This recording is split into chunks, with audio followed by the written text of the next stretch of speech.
겠습니다. 여러분, 교회 절기 사순절입니다. 매번 오는 또 절기긴 하지만 그래도 다 의미가 있죠. 사순절은 부활절 전 주일을 제해한 40일간 예수님의 그 기간 동안 예수님의 고난과 또 십자가의 희생을 또 묵상하면서 우리가 좀 더 깊이 있게 기도하고 또 회개하고 또 때로는 금식도 하고 또 때로는 그에 준하는 어떤 경건 활동을 하면서 이 기간들을 보내는 그런 기독교 절기입니다. 올해는 4월 첫 주가 부활주일입니다. 우리가 그 안에까지 좀 사순절 메시지로 좀 말씀을 나누는데요.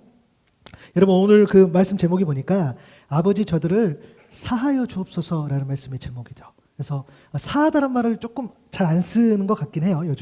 요즘이라기보다는 그 표현을 우리가 이렇게 구어로 잘 쓰진 않는데, 사하다는 것은 죄에 관해 용서하거나 용서를 비는 의미. 그러니까 우리 그 세번역 성경에도 보면은 용서하여 주십시오라고 번역이 되어 있을 겁니다. 그래서 용서에 관한 메시지인데요. 오늘 이 본문의 장면은 오늘 보면 32절부터 34절에 이렇게 기록되어 있는데, 우리가 사진을 한번 보면 이 사진일 겁니다.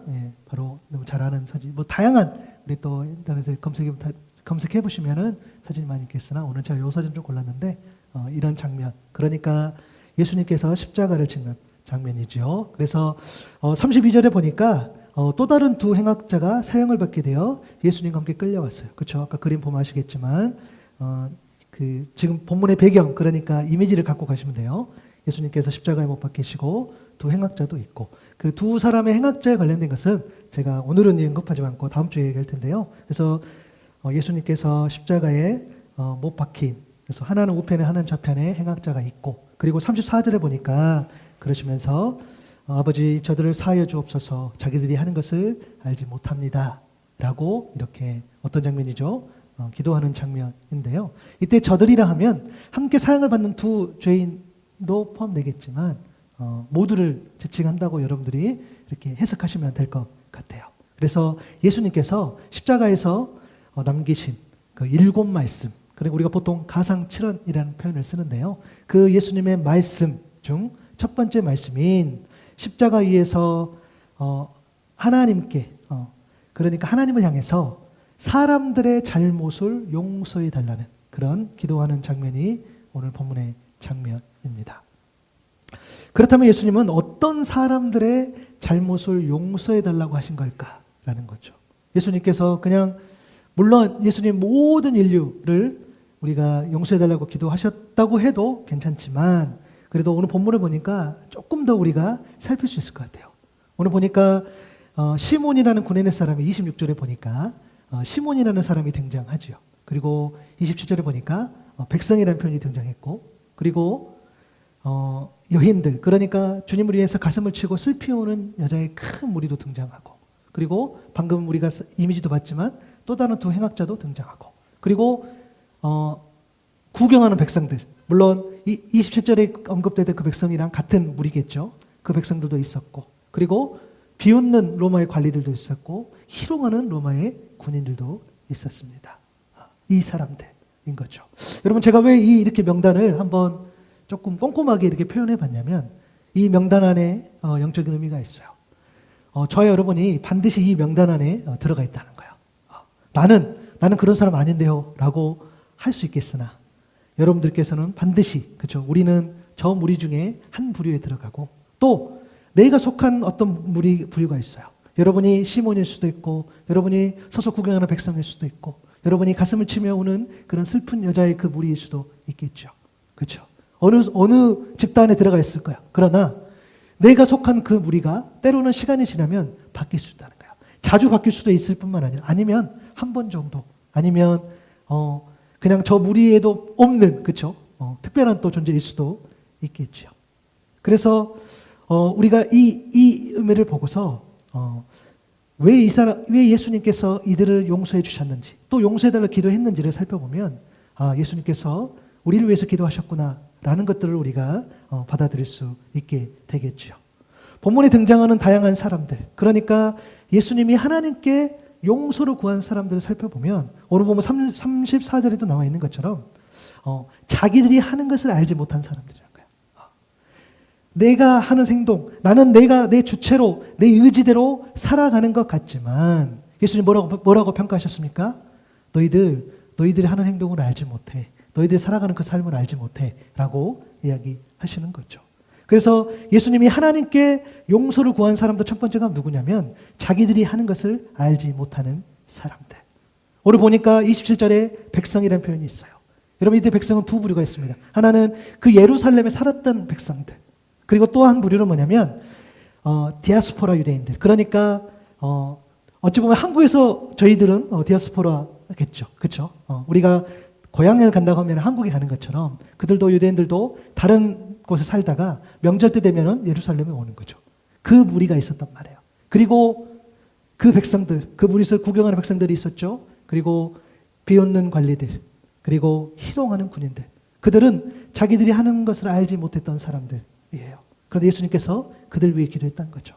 오늘 본문 35절부터 38절에 보면 백성은 서서 바라보고 있었고 지도자들도 비웃고 있었고 그가 말하기를 비웃으며 말하기를 그가 남을 구원하였으니 정말 그가 하나님의 그리스도이고 택하심을 받은 자이거든 자기나 구원하려지 하였다. 군인들도 예수를 조롱하였는데 그들은 가까이 가서 그에게 신포도주를 들이면서 말하기를 내가 유대인의 왕이거든 너나 구원하여 보아라 하였다. 그리고 예수의 머리 위에는 유대인의 왕 예수라고 쓴 죄패가 붙어 있었다라는 거죠. 여러분 이 이미지를 한번 생각해 보시면서 우리가 늘 어떤 뭐 영화나 혹은 어떤 그 유튜브나 어떤 장면들이나 이런 걸 보면 맞아요. 사람들이 모여 있고 예수님을 조롱하고 또 예수님 핍박받고 이런 장면들이 아마 떠오를 텐데 지금 그 장면인 거죠. 자기들이 하는 것을 알지 못했던 사람들의 특징이 있어요. 첫 번째 특징이 뭐냐면 예수님을 향해서 굉장히 객관적인 시선을 보냅니다. 이것은 뭐냐면 그 예수님의 십자가 행위가 나하고는 상관없는 일로 여긴다는 거예요. 그렇죠? 상관없어요. 예수님의 십자가가. 여기 계신 분들은 예수님의 십자가가 그래 나하고 상관 있어. 나하고 상관 있는 일이야. 정말 나하고 상관 있는 일인가? 라는 질문을 하겠으나 할 수 있겠죠. 그렇죠? 그런데 그들은 그게 없는 거죠. 그러니까 자기들이 하는 것을 알지 못한 사람들의 가장 큰 특징 중에 하나가 예수님을 향해서 그 행위를 보고 그냥 방관하든 그냥 저 사람 왜 그러지? 아니면 그냥 안타까워하든 왜냐하면 고초를 당하니까 아니면 왜 그런 행동을 벌일까라고 의문을 갖는 정도이지 그냥 거기에 대해서 이렇게 무심코 바라보는 거겠죠. 여러분 이게 왜 중요하냐면 예수님의 모든 말과 행위는 믿음의 사람 그러니까 믿는 자들만을 위한 메시지가 아니라는 거예요. 여러분 놓치면 안 돼요. 여러분 교회에서 하는 모든 행위 모든 어떤 말씀들 예배들 그것들이 단순히 그냥 하나님을 믿는 사람들을 위한 것이냐? 아니요. 여러분 이걸 놓쳐버리면 안 돼요. 세상 사람들은 믿는 자들을 위한 말씀으로 여겨요. 세상 사람들은 그것은 그냥 교회 다니는 사람들은 하는 거지 세상 사람들은 이 말씀을 보고 그것은 그냥 주일날 예배드리는 사람들에게만 적용되는 말씀이라고 생각하지 이것이 그들을 위한 본인들을 위한 예수를 믿지 않는 오히려 예수를 핍박하고 조롱하는 그 사람들을 위한 메시지로 여기지 않는다는 거예요. 그렇죠? 그런데 더 놀라운 것은 교회 안에서 저나 여러분들도 때로는 그렇게 살아갈 때가 많은 거예요. 이 말씀을 보고 이 말씀이 하나님 나에게 위한 말씀인데 마치 나하고 상관없는 말씀처럼 그렇게 여길 때가 많다는 거예요. 분명히 말씀드려요. 여러분 예수님의 모든 말 무슨 행위는 믿음의 사람만을 위함이 아니라는 거예요. 모든 일들 예수 그리스도를 알지 못한 그들까지도 관련되고 그들 위한 말씀이라는 것을 우리가 놓치지 않았으면 좋겠어요. 그래서 누가복음 5장 31절 32절에 보면 건강한 자에게는 의사가 쓸데없고 병든 자에게는 쓸데있다 그랬어요. 그렇잖아요.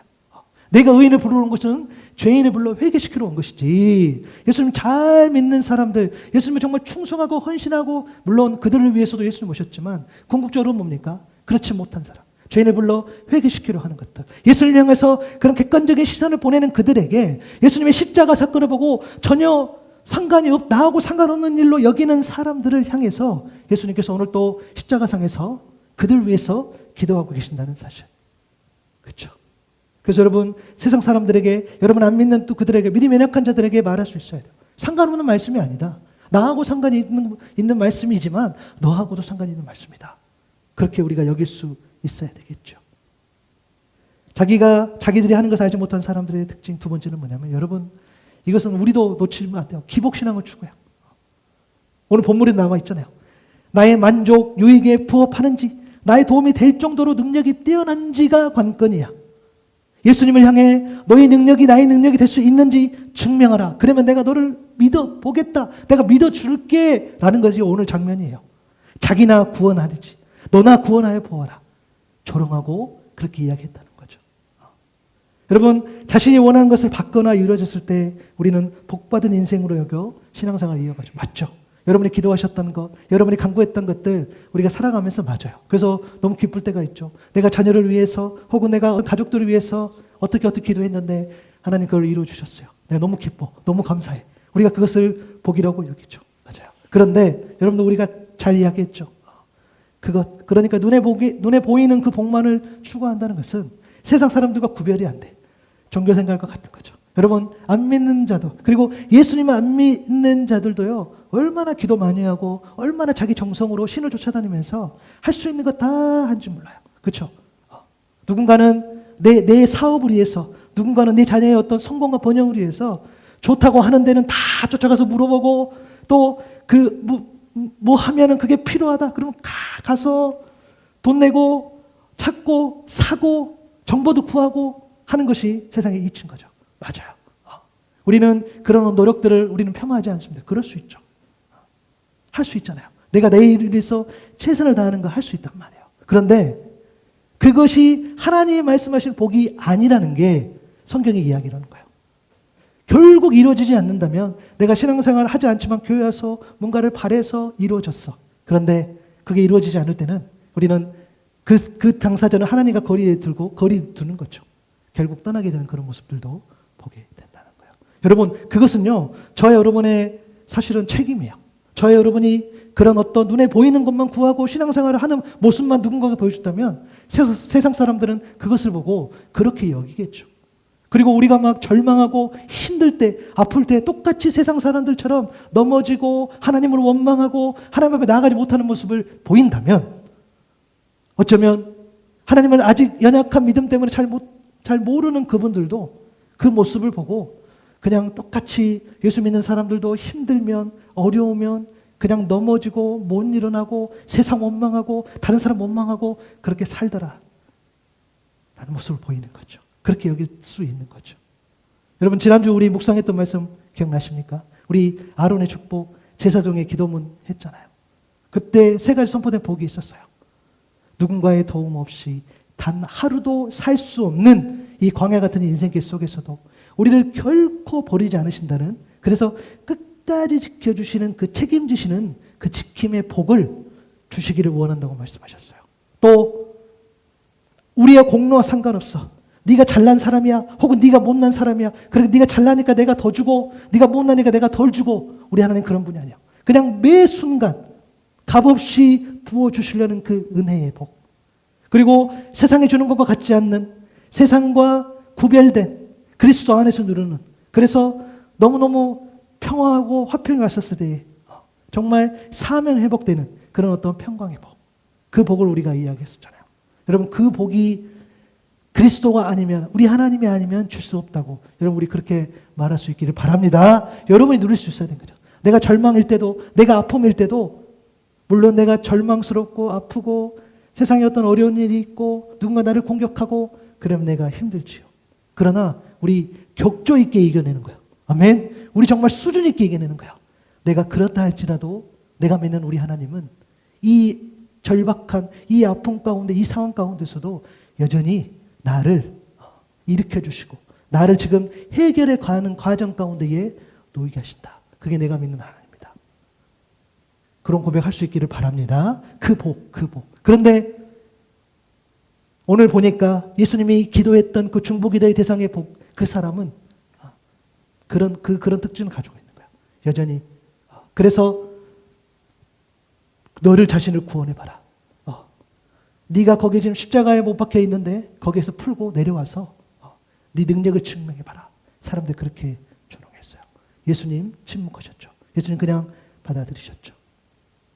그리고 자기들이 하는 것을 알지 못한 사람의 특징 세 번째는 뭐냐면 자신들 또한 하나님의 손길 위에 있음을 믿지 않아요. 여러분 이게 무슨 말이냐면 여러분 오늘 보면 36절에 보면 군인들의 이야기가 나오는데 여러분 이 십자가 이야기는 우리 복음서가 4권 있죠. 마태, 마가, 누가, 요한을 보면 여러분 복음서 보면 내용이 좀 달라요. 어떤 복음서에서는 어떤 내용이 추가되기도 하고 어떤 내용이 빠지기도 하는데 그 군인들의 이야기는 요한복음 19장에 기록되어 있어요. 요한복음 19장 23절 24절에 보면 군인들이 예수를 십자가에 못 박은 뒤에 그의 옷을 가져다가 4몫으로 나누어서 한 사람이 한 몫씩 차지했다. 그리고 속옷은 이음새 없이 위로부터 아래까지 통째로 짠 것이므로 이것은 찢지 말고 누구의 것이 될지 제비를 뽑자. 오늘 우리가 읽었던 표현에는 이 제비 뽑자는 표현만 나왔었는데 굉장히 묘사가 되어 있는 거죠. 그리고 그렇게 서로 말하였다. 이는 그들이 내 겉옷을 서로 나누어 가지고 내 속옷을 놓고서는 제비를 뽑았다 하는 성경 말씀이 이루어지게 하려는 것이었다. 군인들은 이런 일을 하였다. 여러분 군인들은요 십자가형 그 관례에 따라서 제수들의 옷을 벗겨요. 그리고 그 옷을 나눠서 취해. 그리고 속옷 같은 경우는 제비를 뽑아. 왜요? 이것은 한 사람이 가지려 하기 위함이에요. 왜냐하면 속옷은 오늘 설명처럼 통으로 짜서 하나가 되어 있어. 못 나눠요. 나누면 좋겠는데 그렇게 안 된다는 거죠. 그런데 본인들은 그냥 관례대로 본인들은 그냥 어떤 그런 사건들이 있으면 자신이 그냥 자신의 원하는 대로 이익대로 군인은 그렇게 행동했는데 성경은 뭐라고 이야기합니까? 이것이 성경 말씀이 이루어지게 하려는 것이었다라는 이야기를 해요. 여러분 시편 22편 18절의 말씀을 보면 한번 읽어볼까요? 시작. 내 겉옷을 나누며 속옷을 제비 뽑나이다. 이런 말씀이 있어요.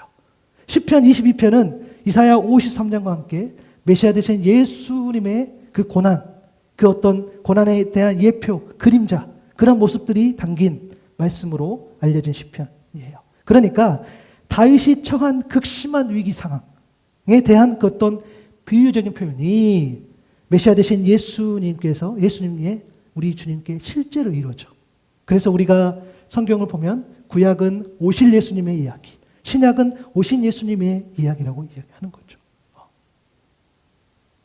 하지만 군인들은 어떻게 됐습니까? 군인들은 그냥 본인대로 살아가는 거예요. 여러분 우리 그렇잖아요. 우리를 포함해서 모든 사람들이 우리는 그냥 내 능력과 내 의지대로 내가 원하는 대로 내가 계획해서 내 인생을 살아가는 것 같아요. 아니요.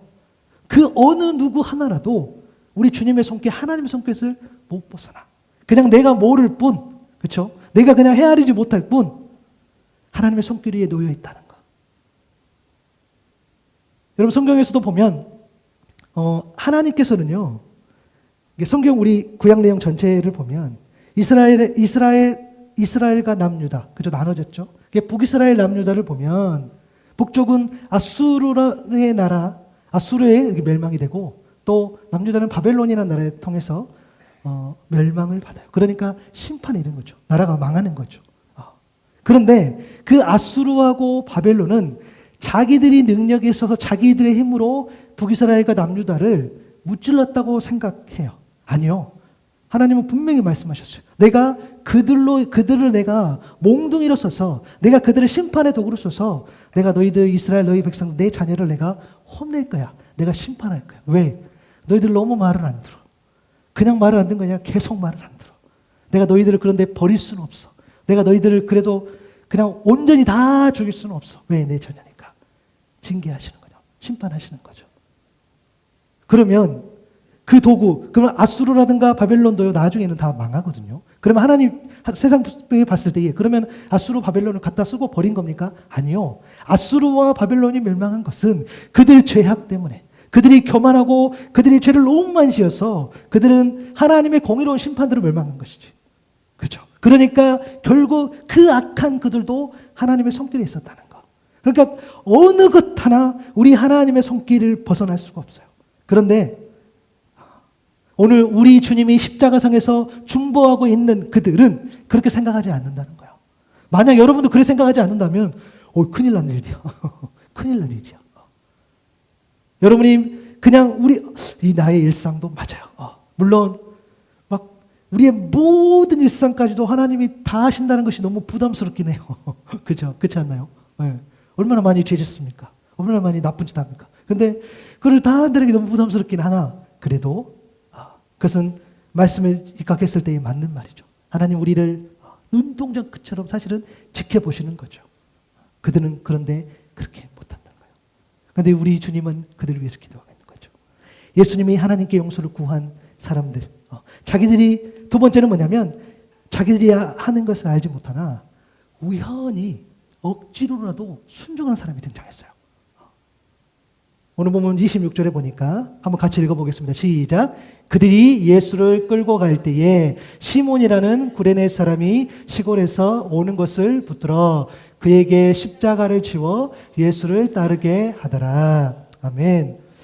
보니까 여러분 이 말씀에는 우리가 두 가지를 알아야 돼요. 하나는 뭐냐면 예수님이 지신 십자가를 다른 사람에게 지게 한 이유가 있어요. 왜 갑자기 예수님 십자가를 지고 가셨는데 다른 사람이 그 십자가를 대신 지는 장면이 나오고, 그러면 두 번째는 구레네 사람 시몬이 누구인가 했죠. 왜 십자가를 지게 하셨을까? 여러분 십자가를 통한 그 처형은요, 그 방법은 사람을 죽이는 거죠. 그것은 사실은 우리가 아는 것처럼 이스라엘이 만든 게 아니에요. 로마인들이 고안해낸, 그러니까 사람을 어떻게 하면은 힘들게 괴롭히려고 만든 그런 어떤 방법인데요. 너무나 고통스럽기 때문에 사람이 너무너무 힘들게 죽기 때문에 그들조차도 아주 극악한, 정말 극악무도한 죄인들에게만 집행을 했다는 거야. 이 십자가 처형을. 여러분, 그리고 잘 보면 사실은 그 십자가의 어떤 특징인 거죠. 정말 수치스럽게. 그러니까 이게 너무너무 힘든 이게 그 집행 방법이기 때문에 사람들로 이제 보여주는 거죠. 사실 그게 큰 거죠. 이렇게 보여주면서 너희들이 만약에 잘못하고 너희들이 만약에 법을 어기면, 너희들이 만약에 선동한다면, 너희들이 만약에 나라에 대고 반역한다면 너희들이 이렇게 죽일 것이다 해서 걸어놓고 오랫동안 힘들게 하고. 여러분 이 십자가에 두 가지 관습이 있어요. 하나는 뭐냐면 십자가를 그냥 지게 하지 않습니다. 채찍을 가하죠. 그렇죠? 우리 주님 채찍을 맞으셨죠. 채찍을 가하는 거 하나가 있고요. 또 하나는 십자가를 짊어지고 형장가게 가게 합니다. 그 원래는 이렇게 되는 거죠. 십자가의 무게가 이 가로, 여기 이제 십자가 보시죠. 이제 가로 세로 이렇게 무게가 있는데 이 가로 세로 통째로를 이게 짊어질 수가 없어요. 사람이 무겁기 때문에. 그래서 보통은 이 가로는 십자가에 이렇게 돼 있는 거고 이 세로를 들고 이렇게 가는 건데, 그래서 제가 드라마나 어떤 장면들 보면은 이렇게 이 십자가 통을 이렇게 메고 가는 장면이 있기도 합니다. 네, 그러진 않고요. 보통 우리 이제 연구들 내용들을 보면은 이 가로형 십자가를 지고 가게 되어 있죠. 그런데 예수님을 왜 못 졌냐? 너무 많이 맞은 거죠. 그렇죠? 십자가를 질 수 없는 그런 몸 상태가 된 거예요. 여러분 채찍으로 이렇게 맞았을 때에 여러분 다 아시잖아요. 그냥 줄 몇 가닥이 아니에요. 이렇게 이 줄 몇 가닥이 이렇게 살을 이렇게 있었을 때에 그 채찍의 채찍의 그 가닥 끝에는 날카로운 쇠붙이, 짐승의 뼈를 깎고 만든 그런 뾰족한 것이 달려있어요. 그래서 여기를 맞으면 이렇게 당겼을 때에 살점이 뜯어져 나왔을 때에 오는 거죠. 그리고 그러면 왜 그 상황에서 다른 사람이 그 십자가를 지게 하느냐? 로마, 그러니까 군인들이 그렇게 했으면 권한이 있었어요. 이 죄인이 못 메고 가면 로마 사람 그 군인이 있는 사람 중에 아무나 이렇게 사람들을 징집할 수 있는 거죠. 그래서 이렇게 맡길 수 있는 거죠. 그래서 그 구레네 사람 시몬이라는 사람이 이 십자가를 같이 지게 되는 장면입니다. 구레네 사람 시몬의 삶을 좀 이렇게 표현하고 싶어요. 우연과 억지에서 부르심과 순종으로. 그는 십자가 앞에 우연이었어요. 그는 십자가 앞에 사실 억지였어요. 구레네는 고대 북아프리카 해안 지역의 도시, 그런 현재 리비아 지역인데요. 그 도시의 사람으로서 시몬이죠, 이름이. 근데 아마 이 사람 학자들이 연구하기를 디아스포라, 그러니까 명절 돼가지고 예루살렘 예배드리러 온 거예요. 그런데 보니까 그런 일들이 일어나. 그래서 보게 되는 거죠. 예수님을 구경하는 백성들 속에서 우연히 그 광경을 보게 되는 거죠. 이 사실을 뒷받침해 주는 말씀이 있는데요. 마가복음 15장 21절에 보면 마침 알렉산더와 루포의 아버지인 구레네 사람 시몬이 시골로부터 와서 지나가는데 그들이 그를 억지로 같이 가게 하여 예수의 십자가를 지었다는 거예요. 예수님이 스스로 십자가를 질 수 없는 상황에 놓이자 로마 병사들로 하여금 십자가를 졌는데 그 사람 입장에서는 우연이었던 거죠. 그리고 성경 보니까 지금 억지로라는 표현, 영어 성경 보면은 force라는 표현을 써요. 그러니까 강요, 그냥 와서 너가 해 라는 장면인 거죠. 그런데 여러분 반전이 있어요. 로마서 16장 13절에 보니까 이 말씀 한번 읽어볼게요. 시작. 주 안에서 택하심을 입은 루포와 그의 어머니에게 문안하라. 그의 어머니는 곧 내 어머니니라. 아멘. 로마서 보니까 안부를 물으면서 루포와 그의 어머니에게 문안하라고 이야기를 합니다. 구레네 시몬의 아들 루포, 또 루포의 어머니니까 시몬의 아내죠. 자신의 어머니라고 하면서까지 안부 이상의 마음의 안부 이상 그렇게 특별한 관계가 아니면 표현할 수 없는 내가 아는 누군가의 어머니야. 우리 어머니인데 라고 이야기하는 거죠. 바울이 그렇게 칭했던 사람이에요. 당시 구레네 시몬은 예수님 당신이 억지로 지는 십자가였어요. 이해가 되지 않는 십자가. 근데 갑자기 어떻게 하다 보니까 예수님이 십자가를 지게 됐는데 그 십자가 앞에서 그가 지었죠. 거부하지 않았죠. 따라갔죠. 결국에는 그의 가족들 또 이름이 기록되고 그리고 보니까 가족이 구원받았던 그런 내용들. 그 은혜를 누렸던 것이 이 성경이에요. 그래서 사실 성경을 볼 때 구레네 사람 시몬에 대해서 여러 가지 설교들을 말씀을 나누고 묵상할 수 있는 그 스토리가 있는 거죠. 억지로 치었다는 거예요. 여러분 우리도요.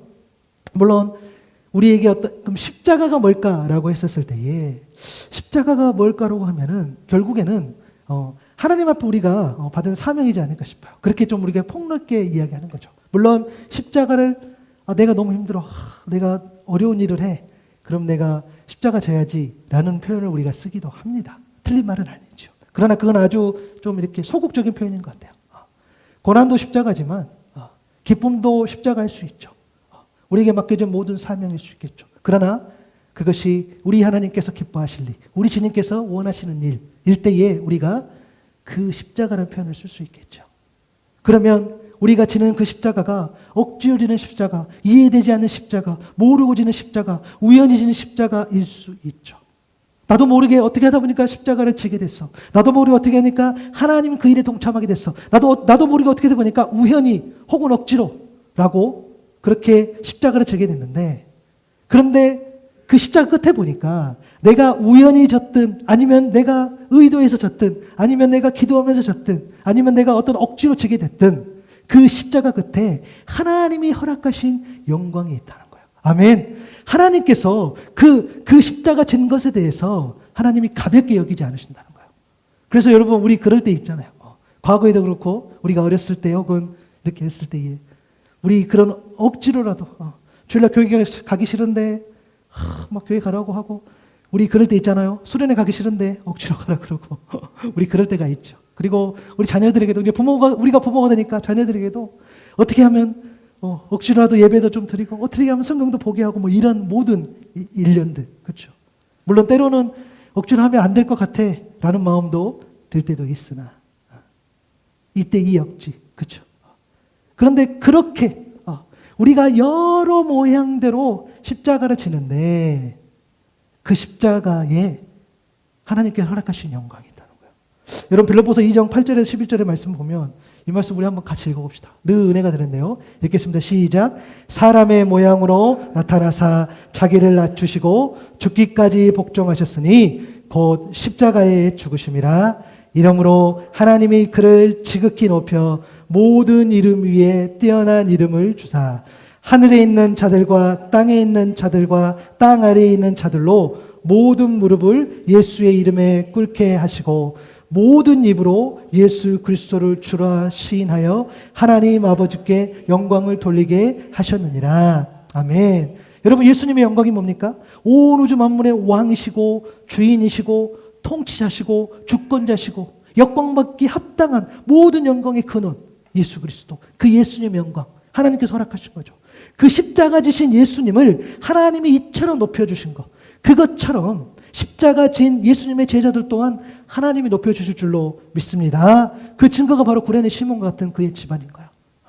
내가 억지로 지었는데 어떻게 하다 보니까 그런 일들을 감당하게 됐는데 바울이 그의 가족을 그의 어머니는 곧 내 어머니니라 라고 말할 수 있을 정도의 또 신앙의 어떤 집안들로 성장하는 모습들로 보게 된 거죠. 여러분, 하나님 갚아주신다는 거예요. 그러니까 그는 우리가 알 수 없어요. 언제 어떻게든 하나님께서 그것을 영광으로 갚아주신다는 거예요.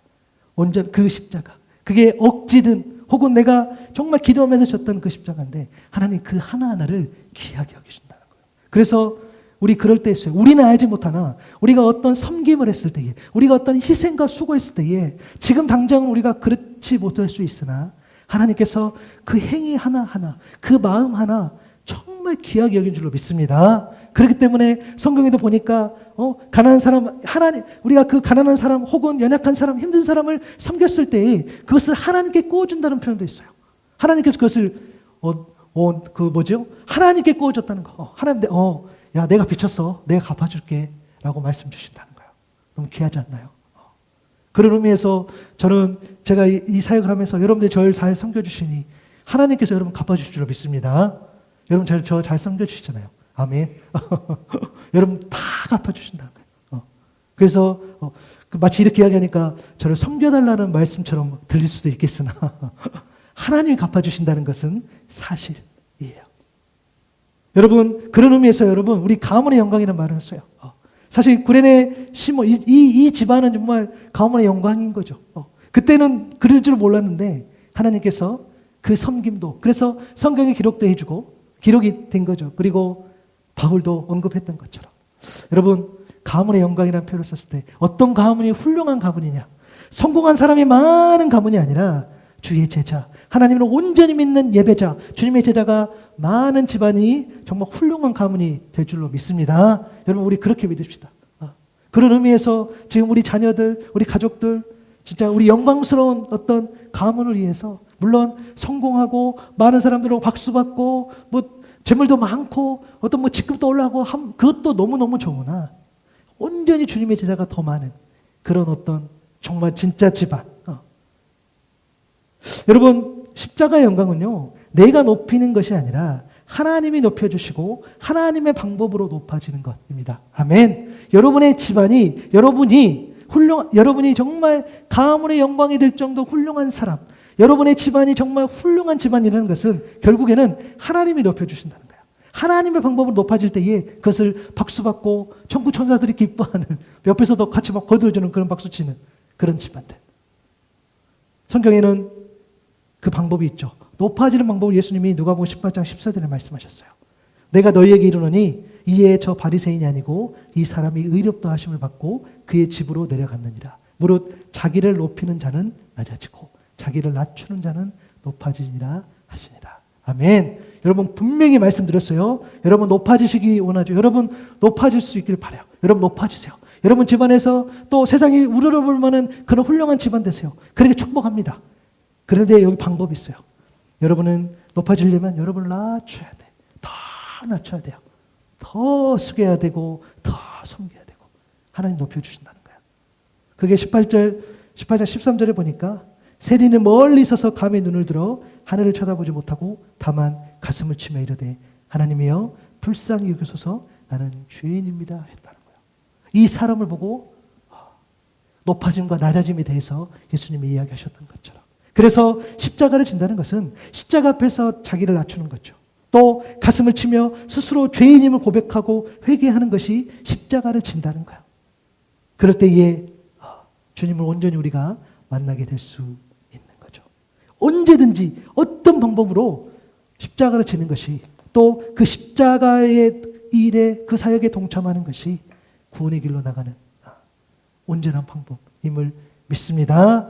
우연인 것 같고 억지인 것 같지만, 그것이 불편하고 그것이 못마땅할 때도 있고 그게 왜 그렇지 의문때도 있지만, 그것을 부르심과 순종으로 이겼을 때는, 그렇죠, 그것이 하나님의 구원의 손길의 과정이었다는 거예요. 그 우연이, 그 억지가 하나님께서 구원하시기로 작정한 그 영혼에 하나님의 놀라운 예비된 손길이었다는 거예요.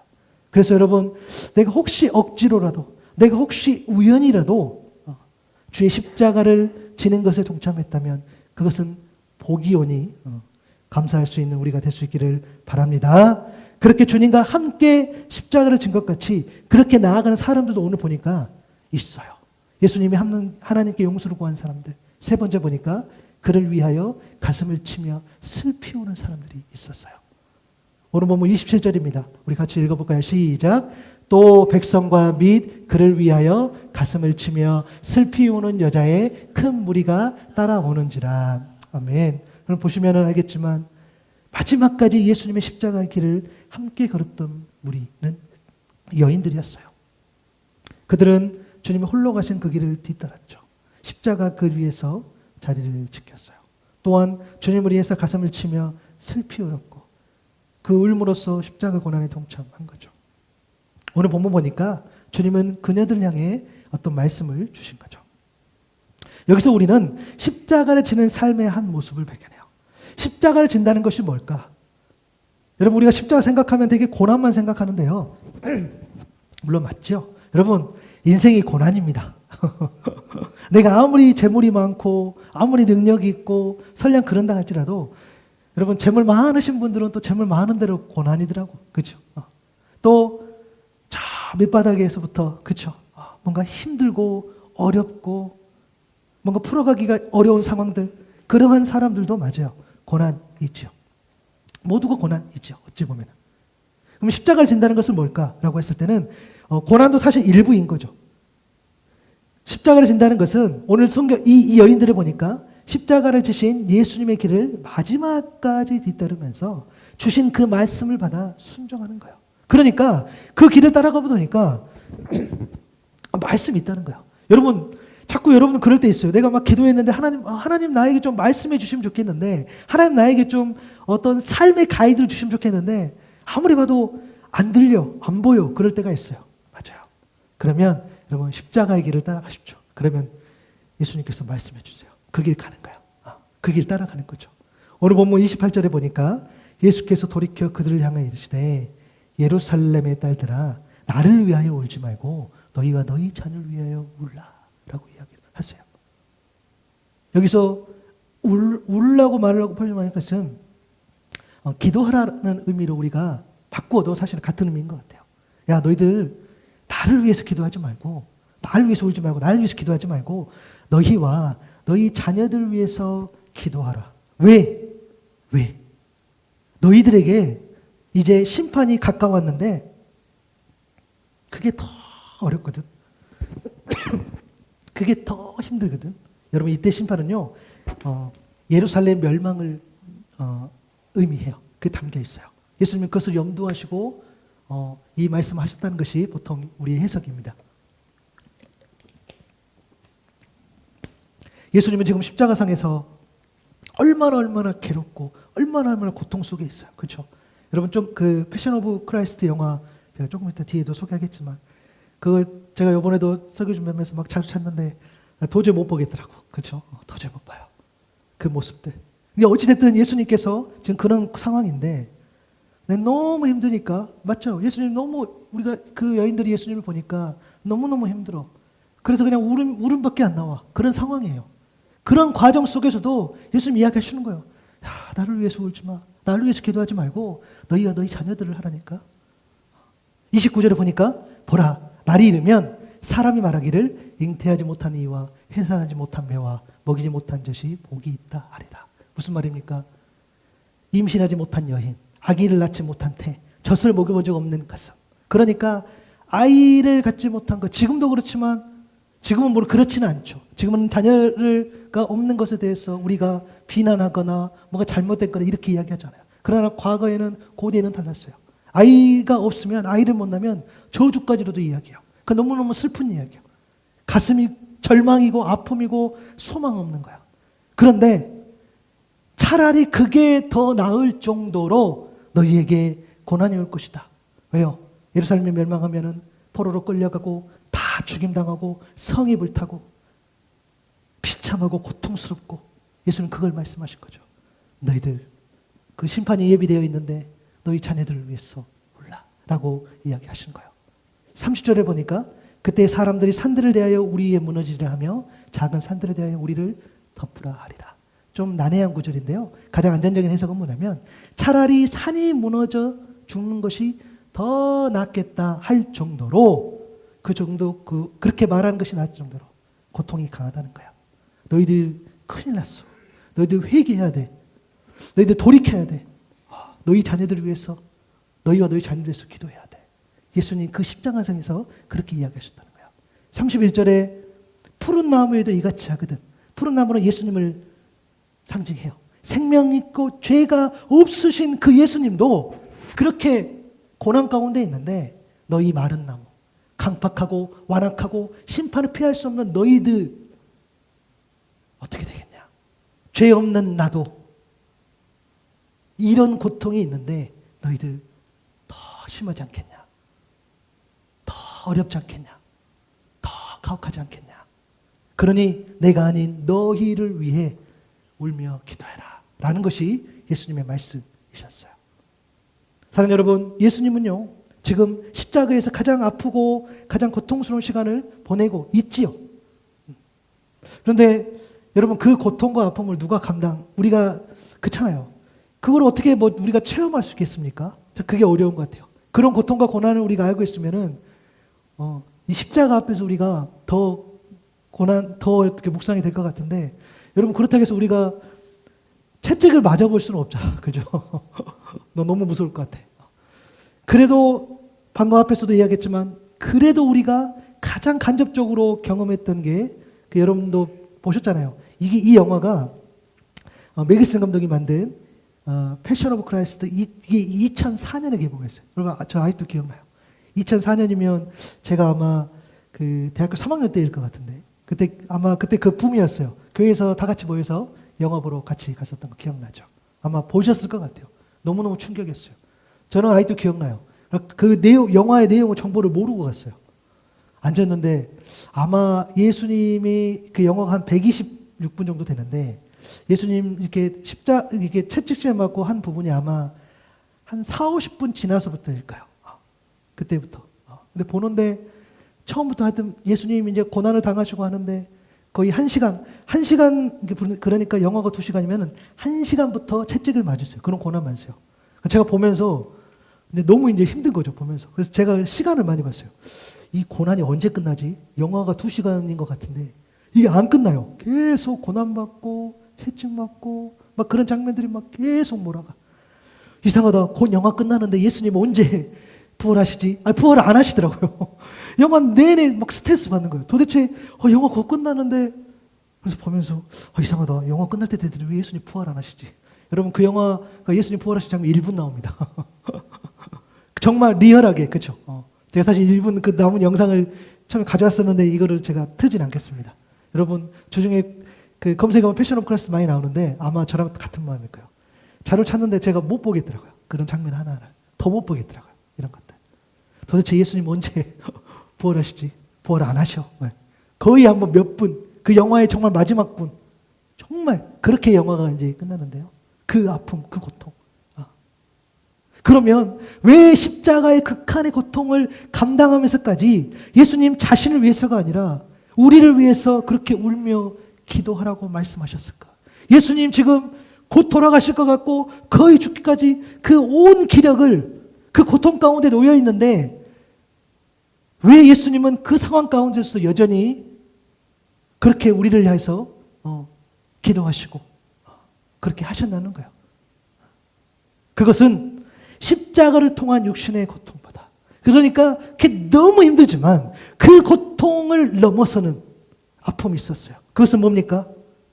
지금도 여전히 돌이키지 못해서 죄의 사함을 받지 못했다면 결국 하나님의 공의로운 심판 앞에서 영원히 죽을 수밖에 없는 저와 여러분, 이 세상 또 그 영혼들, 그 염려, 그 아픔과 안타까움이 더 컸기 때문에 그 고통과 아픔 과정 속에서도 여전히 나를 위해서 울지 말고 너희와 너희 자녀들을 쓰느라 아버지, 저들을 용서해 주십시오. 저들이 알지 못합니다 라고 기도했다는 거예요. 예수님 입장에서는 그게 더 아파. 십자가가 아프지만 너무너무 고통스럽지만 그거보다 더 아픈 것은 여러분들이 구원받지 못한 것, 그거보다 더 아픈 것은 우리 자녀들이 예수를 모르는 것, 그 공의로운 심판 앞에 섰을 때에 도무지 그 구원에 이를 수 없는 그 상황, 그것이 우리 주님 앞에는 너무 안타깝고 아팠기 때문에 그렇게 기도한 거죠. 여러분, 십자가의 고통, 그 아픔이 클수록, 더 클수록, 더 아플수록, 더 절망스러울수록, 더 고통스러울수록 분명한 사실은 뭐냐면 우리의 죄악이 그만큼 크다는 거예요. 여러분의 죄악이 그만큼 크다는 거예요. 여러분의 죄가 너무 크기 때문에 그 십자가 고통이 점점 올라가. 예수님 그 상황 가운데에 용서를 구하는 기도를 드렸다는 사실을 우리가 기억했으면 좋겠어요. 놓치지 않았으면 좋겠어요. 영원히 죽을 수밖에 없는 그런 상황들. 요한일서 4장 9절에서 10절 말씀. 예수님 그렇게 하셨던 것은 시작은 사랑이겠죠. 우리 한번 읽어볼까요? 시작. 하나님의 사랑이 우리에게 이렇게 나타난 바 되었으니 하나님이 자기의 독생자를 세상에 보내심은 그로 말미암아 우리를 살리려 하심이라. 사랑은 여기 있으니 우리가 하나님을 사랑하는 것이 아니요 하나님이 우리를 사랑하사 우리 죄를 속하기 위하여 화목제물로 그 아들을 보내셨음이니라. 아멘. 여러분, 아버지 저들을 사하여 주옵소서. 자기들이 하는 것을 알지 못합니다 라고 말씀하신 우리 그렇게 기도하셨던 우리 주님. 여러분, 마지막으로 이 질문에 한번 여러분 마음속으로 답해 볼 수 있기를 바랍니다.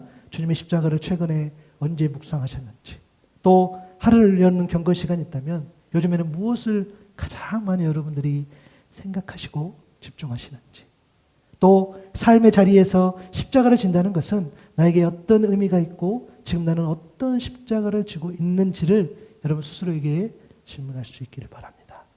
그리고 이 말씀으로 꼭 여러분들이 응답할 수 있기를 바라는데요. 누가복음 9장 23절에 보니까 한번 읽어볼까요? 시작. 또 무리에게 이르시되 아무든지 나를 따라오려거든 자기를 부인하고 날마다 제 십자가를 치고 나를 따를 것이니라. 아멘. 14장 27절도 읽어볼게요. 누구든지 자기 십자가를 치고 나를 따르지 않는 자도 능히 내 제자가 되지 못하리라. 아멘. 맞아요. 맞아요. 나를 따라오거든 자기를 부인하고 날마다 제 십자가를 치는, 그렇게 말씀하신 예수님. 그리고 그 십자가가 없으면 나의 제자가 될 수 없다고 말씀하신 주님. 그렇게 말씀하신 거죠. 그래서 우리는 이 결단으로도 나아갈 수 있기를 바랍니다. 여러분, 나처럼 사는 삶이 아니라 예수님처럼 사는 삶으로 우리가 이제 바뀌어가는 거죠. 십자가 앞에서 나를 죽이는 것, 매 순간마다 그분의 삶을 닮아가는 거죠. 이제 나다움을 버리는 것이 우리가 온전히 십자가 앞에 선다는 거죠. 두 번째는 철저한 나를 부인하고 회개하는 거죠. 예수님 앞 우리가 십자가 앞에서 늘 나를 부인하는 거예요. 철저한 자기 부인 회개가 필요한 거죠. 그리고 주신 말씀에 끝까지 순종할 수 있기를 바라요. 오늘 그 여인들 기억나시죠? 그 십자가 뒤를 따라갔더니 예수님 주신 말씀이 있어요. 그 말씀을 뱉는 거예요. 말씀이 안 들려요? 예. 십자가 앞에 서십시오. 말씀이 안 들려요? 예. 예수님 가는 길 앞에 서십시오. 그러면 그 말씀 듣고 그를 순종할 수 있다는 거죠. 그리고 나를 위한 눈물보다 타인을 위한 중보가 필요한 거죠. 예수님 말씀하셨어요. 너희와 너희 자녀를 위해서 먼저 올라. 오늘도 우리에게 큰 사명이 있죠. 우리의 자녀를 위해서, 또 우리 가족을 위해서, 또 안 믿는 그들을 위해서 예수님께서 그 죽어가는 그 과정에서도 여전히 기도하셨던 것처럼 우리도 똑같이, 그렇죠? 구원이 필요한 자녀들을 위해서, 구원, 그 가족들을 위해서, 또 믿지 않는 그들을 위해서 기도할 수 있어야 되겠죠. 그리고 마지막으로 억지로 지게 된 그 십자가, 그래서 우리가 사명으로 받는 거죠. 네, 맞아요. 앞으로 여러분 수많은 십자가를 지게 될 텐데 그게 물론 자발적인 십자가가 되기를 원하지만 때로는 여러분 앞에 내가 이렇게 살아야 되나? 내가 이렇게 행동해야 되나? 내가 이렇게 이런 행위를 해야 되나? 라는 일들이 생길 때에 오늘 구레네 시몬, 우리 주님이 그의 행위를 가볍게 여기지 않는 것처럼 혹 그것은 예비된 하나님의 어떤 손길이니 그래서 억지로 밀려오는 그런 것들 짐이 아니라 하나님의 손길이고 하나님 원하시는 그 일이니 그것을 받는다면, 수용한다면 하나님께서 가문의 영광과 구원의 축복으로 바꿔주실 줄로 믿습니다. 여러분, 십자가는 죽음입니다. 그 길은 하나님 아버지의 뜻이 담긴 길, 사명의 길, 예수님의 길이에요. 그런데 예수님은요, 자신을 변호하지 않았어요. 그리고 그 길 알고 가셨어요. 죽는지 알고 가셨고, 마지막까지 죽음으로써 그 순종의 어떤 하나님의 어떤 그 뜻을 이루어내셨어요. 왜? 저와 여러분 때문에. 저와 여러분이 더 마지막까지 더 돌이킬 수 없는 그곳에 못 가게 하시려고 그렇게 하셨던 것처럼 우리 또한 주님처럼 저 낮은 곳까지 내려가서 세상을 믿지 않는 영혼들을 위해서 마지막까지 기도하고 복음을 전하며 그렇게 살아갈 수 있는 저와 여러분 될 수 있기를 바랍니다.